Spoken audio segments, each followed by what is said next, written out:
Baigos su ta pačia mintimi apie ant žemės krentančios šviesos srauto polinkio kampą, kad vienose vietose mes turime krentančią šviesą ganėtinai statmenai, o kitose vietose ne. Štai pavyzdžiui, čia saulės šviesa žalios rodyklės vietoje krenta statmenai.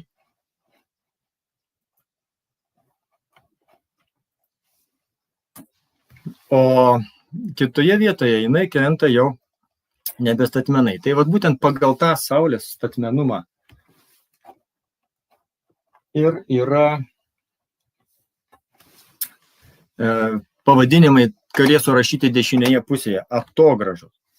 Tai ožiaragio atograža ir vėžio atograža. Pažiūrėkime, štai mūsų vasaros saulėgražos meto situacija yra pavaizduota šitame paveikslėlyje. Žalias šviesos spindulys krenta statmenai žemės paviršiui. Šviesos tenka daugiausiai. Ir ta vieta žemės rutulyje, kur stovintis žmogus saulę mato statmenai virš galvos, yra vadinama atogražų linija. Ir tuo metu, kadangi saulė yra vėžio žvaigždynė, tai sakome, kad jeigu aš čia stovėčiau kaip stebėtoja žalio spindulio vietoje ir vertikaliai užverščiau galvą, tai saulę matyčiau vėžio žvaigždynė. Todėl šie atogražai ir vadinasi vėžio atogražai. Už pusės metų žemės ašiai pasilenkus, lygiai tokia pat situacija atsitiks jau žmonėms gyvenantiems pietiniam pusrutuliui, apatinė rodyklė. Ir tuo metu saulė bus virš galvos statmenai žemės paviršiui, bet tai bus vadinamoji ožiaragio žvaigždynė. Todėl ši atograža bus vadinama vėžio atograža. Atsiprašau, ožiaragio atograža. Tai kada žmonės taip būna susipainėję su tais, kas ten vėžys, kas ten per ožiaragis, žiūrime į žemę, o kalbame žodžius vėžys, ožiaragis, žvaigždynų pavadinimus, kurie jau yra ant dangaus. Tai čia taip mes gražiai ir susiejam šitos dalykus.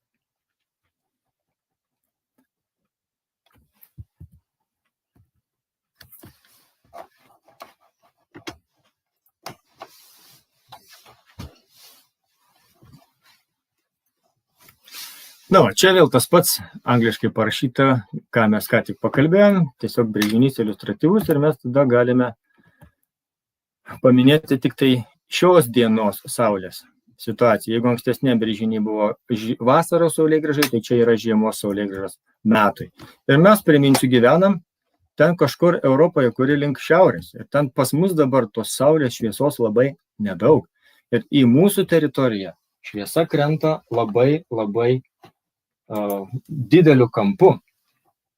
Todėl mes jos tiesiog beveik čiuožia žemės paviršiumi, dėl to mes esame tokie atšalę ir gauname mažiau saulės šviesos, mažiau šilumos.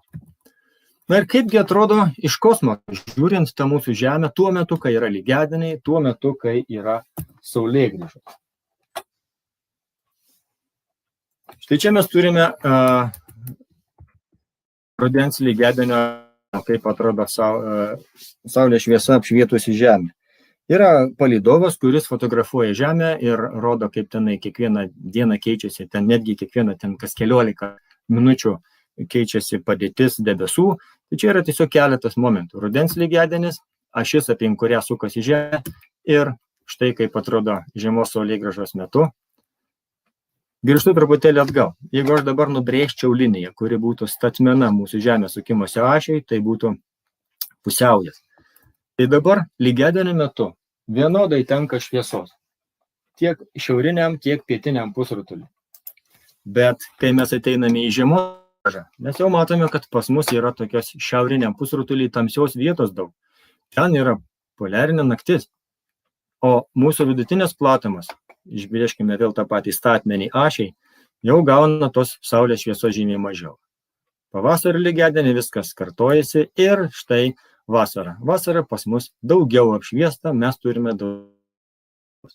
Ir taip praeina metai, mes jau turime rudens lygiadienį, dabar užmeskime akį, kaipgi tai atrodo, jau sudėjus visą šitą metų seką į vieną filmuką. Va štai taip kaitaliojasi žemės apšviestumas. Bėgant mėnesiams ir tai ir būtų mūsų tų metų laikų kaip viena pagrindinė priežasčių. Dabar čia yra filmukas, kurio mes gal viso ištisai ir nežiūrėsim, bet galim pamatyti, kaipgi atrodo žiemos ir vasaros saulėgrąžų metu toj pačiai vietoje nufilmuota gamta. Na dabar specialiai net nesakau, kurioje vietoje vasara, kurioje vietoje žiema, jūs patys tą pajusit ir laikas. Taigi, laikui bėgant mes matome, kad pradeda aušti kairiajam langelį, 3:30 jau prašvitę ir mes suprantame, kad kairėje pusėje yra vasara, na, o dešinėje pusėje yra žiema. 5 valandas. Žiemą dar tamsu, vasara jau tuoj pasirodys saulė. Aš truputėlį grįžtu atgal ir mes matom, valandų yra kažkur po 3, 3:30 ir jau šviesus dangus. Čia yra tai, ką pirmai minėjau, kalbėdamas apie tas naktis. Labai trumpai būna tamsu. Vasaros metu praktiškai 1 valandą, 1:30 būna ta juodžiausia vieta, o po to viskas pradeda švisti. Na ir štai, kada pradeda saulė, pasirodo žiemą. Apie 8 valandą, ką mes visi puikiai prisimenam iš gana šviežių patyrimų.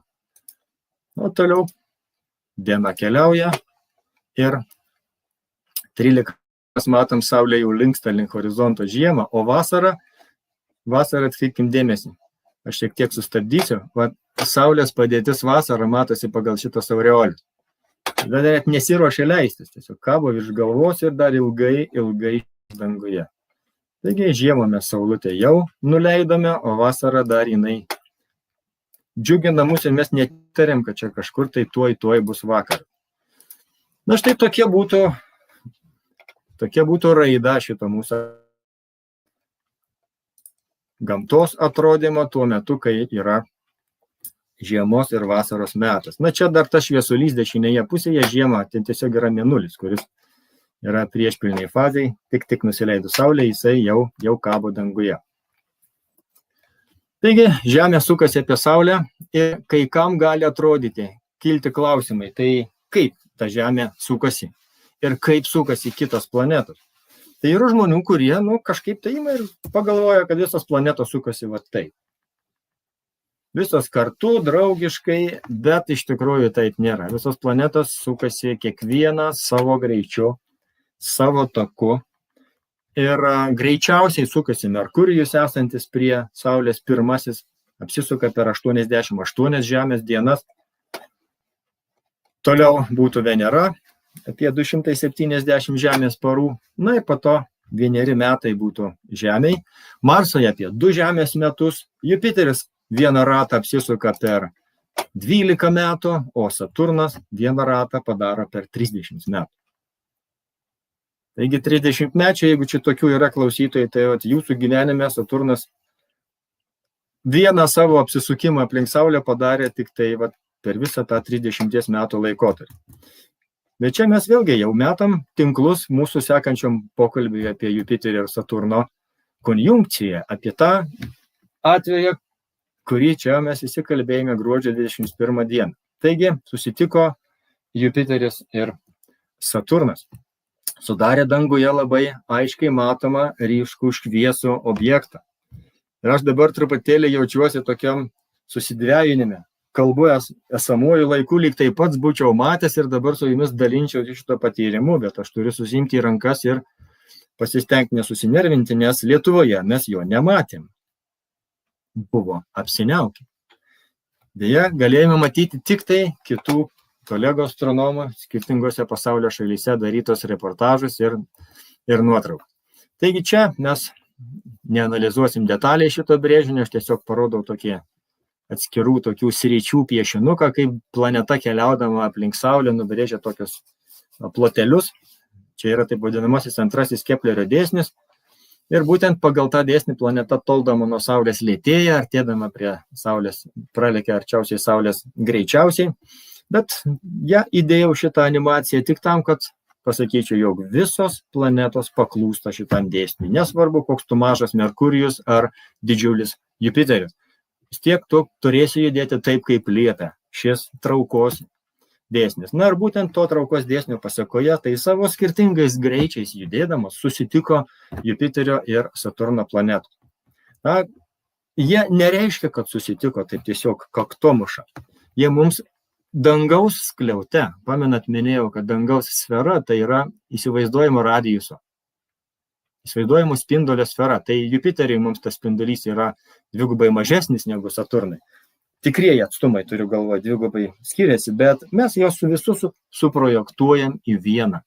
Mums smegenys piešia kaip būtent vienos sferos besivažinėjantis objektai. Štai kodėl žmonėms kyla toks didelis ažiotažas. Ir jie ten tiesiog manė, kad Jupiteris ir Saturno padarys va taip. Ne, jie, žinoma, taip nepadarė. Jie tiesiog judėjo erdvėje ir prasilenkė vienas pro kitą.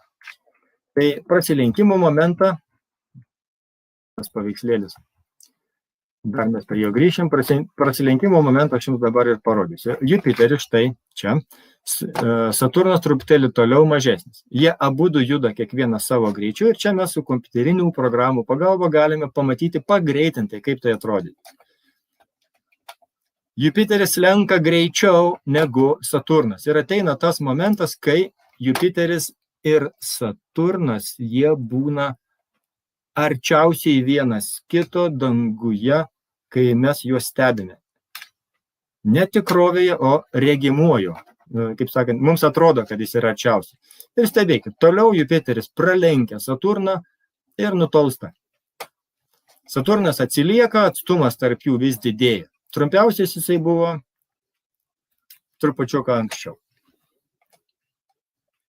Taigi, čia yra pavaizduotas Jupiterio kelias, Saturno kelias apie Saulę ir mūsų Žemę. Aš čia ir sustabdysiu tą filmuką ir mes galėsim paanalizuoti trupučiuką,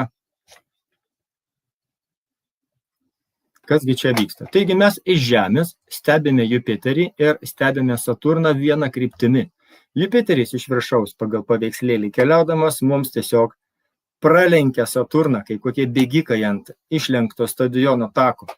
Tai ir yra visa šita paslaptingoji išgirtoji konjunkcija arba jungtis. Čia paveikslėlis tos pačios situacijos, tik tai vertikaliai iš viršaus žiūrint į Žemės orbitos plokštumą. Na va, tai va tokį reiškinį žmonės stebėti galėjo tik tai 1226 metais. Šiaip tai buvo apie 1600 kažkatruosius metus, bet tai vyko pagal šį paveikslėlį truputėlį aukščiau. Ir mes, žiūrėdami į planetas, jas matėm lygiai tą pačią kryptim kaip ir Saulė, todėl to negalėjom ir stebėti. Na, o regimas, aiškiai kaip dabar, įvyko prieš 800 metų. Įvykis stulbinantis, kad net Google pasipuošė šituo svarbaus įvykio ženkleliu. Na, o žmonės, kupiniai įvairiausių lūkesčių, kaip ir sakiau, įsivaizdavo įvairiausius dalykus.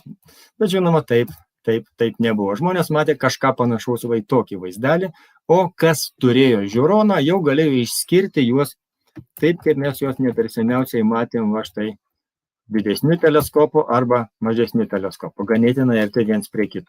Šie taškučiai ties Jupiteriu ir ties Saturnu yra Jupiterio palydovai ir Saturno palydovai.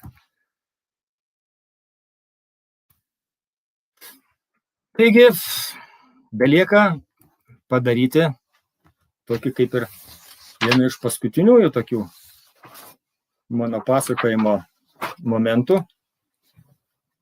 atsakyti klausimą, kurį uždavė kažkas iš besiregistravusių žmonių. Tuo aš jį pasakysiu. Ir tas klausimas buvo Saulė Babrauskaitė klausė, kokia dangaus paslaptis sausio 10 dienos. Sakau galva, kokia čia ta sausio 10 paslaptis. Programai buvo pasakyta, kad kalbėsim apie sausio 2 dienos dangaus paslaptį. Taigi apie sausio 2 paslaptį galiu pasakyti toj pat labai greitai, bet įdėmiai klausę galite jau ir patys būti atspėję šitą paslaptį. Sausio 2 dieną apie 13:50 Žemė prasinešė per perihelio tašką. Žemė pralėkė arčiausiai Saulės esantį taškelį. Tai va tai yra ta sausio 2 dienos paslaptis. Mes buvome arčiausiai savo žvaigždės. Ir dabar pažiūrėję per langą mes galim vėlgi taip eilinį kartą taip sunerimti, arčiausiai saulės, bet labiausiai šalta. Bet priežastis yra jau mano minėtas saulės šviesos kiekio tenkančio paviršiaus plotui kiekis. Kuo nuožulniau krinta spinduliai, tuo mažiau šviesos gaunam. Kad ir arti, bet pas mus šalta. Na ir mes tiesiog galim pagalvoti, o kaip jaučiasi pietų pusrutulio gyventojai. Pas juos yra ir statmeniau krintantys saulės spinduliai, ir arčiau saulės. Taigi, pietų pusrutulyje žiemos yra gilesnės, o vasaros yra karštesnės. Na, tai čia patys galim dabar įvertinti. Ar mums tai yra smagu, kad pas mus tai truputėlį nuosaikesnis klimatas, ar ne. Na, o grįžtant prie 10-osios dienos paslapties, tai dabar saulėje galiu pasakyti, kad bandžiau paieškoti. Jeigu tikrai labai smalsu, galėsi paskui, tik tai jūs man kokį komentarą ar dangus į namus adresu, iš kur gavote laišką, parašykit, kad domisi, pasakyčiau tada, kas įvyko astronomiškai būtent tą sausio 10 dieną. Na tai pavyzdžiui, 1962 metais amerikiečių agentūra NASA Apollo programoje pagamino ten tokią raketą C5, kuri buvo vėliau naudojama kosminėms misijoms. 36 metais, sausio 10 dieną, gimė toks Robertas Wilsonas, amerikiečių astronomas, Nobelio premijos laureatas. Na ir taip toliau. Yra žmonių, kurie gimė, žmonių, kurie mirė. Ir įvykių, kurie įvyko kažkur pasaulyje, truputėlį susiję su astronomija. Tai sausio 2 paslaptį mes kaip ir įminėm. Linkėjimus žiemą gimusiems ponios Jovitos perdavėm. Dabar Rugilės Jurevičiūtės klausimas. Kokie astronominiai reiškiniai buvo stebimi? Ar matoma kokia nors jų evoliucija, tikslinimas, skirtingas mitologinis aiškinimas lietuvių istorijoje? Nu, atvirai pasakysiu, truputėlį nelabai suprantu klausimą, bet kiek aš jį supratau, jis man skyla į dvi dalis. Ar matoma kokia nors jo evoliucija, tai astronominis reiškinys, kurį mes aptarinėjom, saulėgrįža, lygiadieniai, tai yra būtent saulės slinkimas horizontu. Na, evoliucija suvokiant kaip kitimas, tai čia būtų saulė keliauja horizontu, vystosi, taip sakant, jos padėčių seka. O mitologinis aiškinimas lietuvių istorijai, tai aš jau čia kelių rankas ir nenorėčiau imtis aiškinti, tikrai yra daugybė mūsų mitologų, etnologų, kurie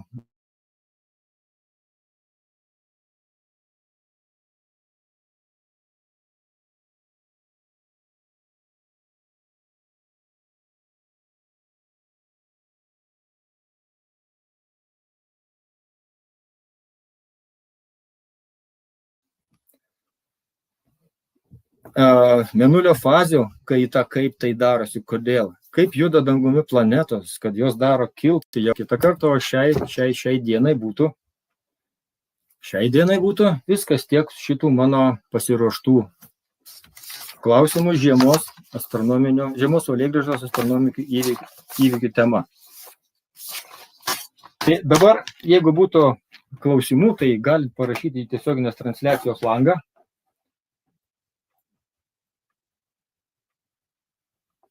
Galėčiau tada atsakyti tai, kas buvo įdomu. O kol sugalvosiu klausimus, tiesiog galėčiau pakviesti. Jūs gavote laiškus iš tokio adreso dangus į namus, tai jeigu kartais turėtumėte astronominių klausimų, bet kokių susijusių su dangumi, dangaus šviesuliais, rašykit mums į dangus į namus ir bus galima jums paskui atsakyti arba pasiūlyti ką nors dar kartą, kaip pasakojimą, gal daugiau žmonių bus įdomu tas jūs asmeniškai dovanantis klausimas. Na ir vėliau mes jums šiandien po paskaitos atsiųsim dar laišką ir tenai bus tokia nuoroda į Facebook'e sukurta tokia grupė, kur būtų galima irgi bendrauti, sužinoti daugiau ką nors apie tai, kaip čia mes tą dangų galim priimti, kaip mes jį suprantam. Nes ryšio su dangumi būdų gali būti įvairių. Mes čia šiandien pabandėm kaip astronomai pažiūrėti, bet galbūt kokį kartą norėsim susijungti kaip poetai, paskaityti poeziją ar ten pamuzikuoti, kad ir ne pirmus metus vykstančių lygiadienio muzikos renginių observatorijai, o galbūt jūs pasiūlysit kažkokių jums įdomių temų. Tai skaitau dabar komentarus ir bandysim pažiūrėti, ar ten yra klausimų.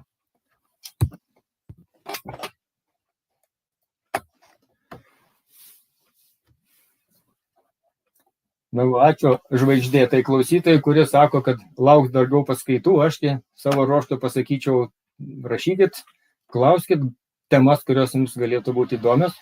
Kai kurias aš jums jau paminėjau, tiek Saulės mėnulio užtemimai, tiek mėnulio fazių kaita, ten jų atspindžiai, liaudies kultūrai su mėnuliu bus galima, jau ir mes patys pasiūlysim, bet vėlgi jūs galite siūlyti savo. Taigi, kokių būtų dar klausimų? Aš čia žiūriu į kairę pusę, nes turiu kitą ekraną ir galėčiau paskaityti klausimus.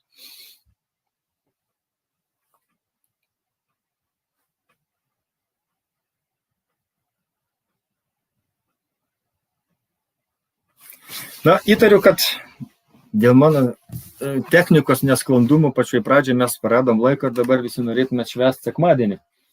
Tai ačiū visiems buvusiems ir dalyvavusiems. Ir tikiuosi iki susitikimo kada kitos kartus. Sudie, būkit sveiki.